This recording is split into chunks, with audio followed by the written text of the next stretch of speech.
Hi, writers. I'm excited to continue our memoir pieces and to be wrapping up our memoir pieces so that I can read them and we can get to share some of them. And remember, this is going to be a special story that your family will be able to save forever about you, a memoir of your life memory. So, as you can see, I went back to review my plan, and I'm just going to scroll down and show you what I did here. And I don't want you to do any color to your piece. Please don't do that. But I just kind of wanted to show you in color the different paragraphs that we have in my piece. I have the beginning is in yellow. Remember, that's my introduction. So my beginning, my first middle, which I did light green, my second middle, which I did dark green. And now I'm going to show you and model my conclusion. Now remember, hopefully yesterday you got to watch the video about writing a conclusion or closing for your memoir. And I'm going to be thinking about all that we learned in that video as I write my conclusion. Now, I did go back to look at my plan and I made sure that I reviewed all of the important parts that I planned to put into my conclusion. And I remember that one of them especially was the wrapping it up with a bow. Now remember, with a bow just means making it really nice, but wrapping it up means this is the ending. I want my piece to feel like it has ended after this paragraph. So I'm going to start by using some of the ideas from our video. And the first one I'm going to do is I'm going to just kind of restate my main message of my piece. So I'm going to say visiting. Oh, I don't want that to be green. It's silly. Okay, we want this to be back to white, and then I'll show you what color I'm going to change it at the end. Okay.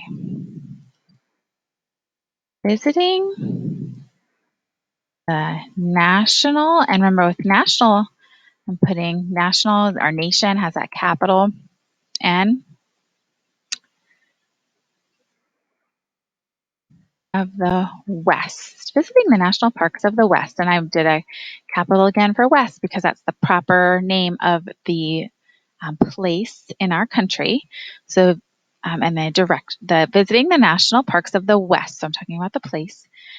Last summer was, and I'm going to use one of my favorite words here because I don't want to just use the word great. I'm going to use one of my favorite words when you're talking about something really special, and I'm going to do all caps. Epic. And I'm doing all caps to really emphasize that. It was epic.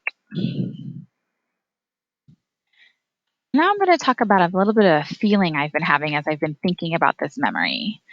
I am so thankful that we were able, and I just wanted to say go, but you know what? I'm going to try to say something a little bit more precise, and I'm going to try to use some good variety in word choice as authors do. So I'm going to say I'm so thankful that we were able to knock this off of my list. Remember that bucket list I talked about? Yeah, I'm referring back to that. Before COVID 19 struck the area. So I'm kind of giving a little bit of relevance, cultural relevance to what's happening right now.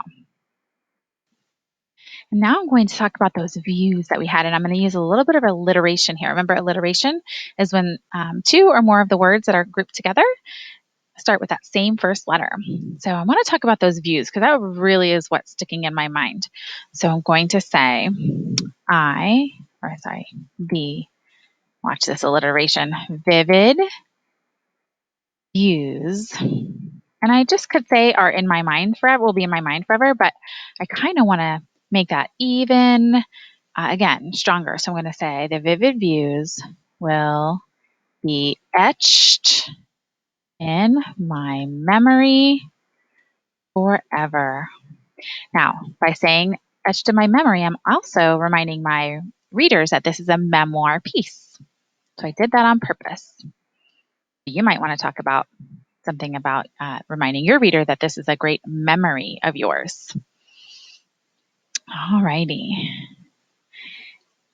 Now, if I had to, I'm going to use a little bit of sentence variety here, and I'm going to talk about like my feelings about giving a hope to be able to go back. Remember in the video they talked about you could talk about a hope for the future. You can do that in narrative like we're doing, or you can also do that in informational like we're going to be writing a lot this year. You can kind of talk about a hope for the future. So I'm going to say, I'm going to start with an opener phrase here. If I had to choose one of the parks, and notice I didn't capitalize parks here because it's not a specific park, right? It's just one of the parks, comma. And there's my opener phrase. And now I'm going to continue with the rest of the sentence. My hope and dream would be to return to, I'm going to use this specific noun, so I'm going to use that capital Z for Zion, would be to return to Zion as soon as possible.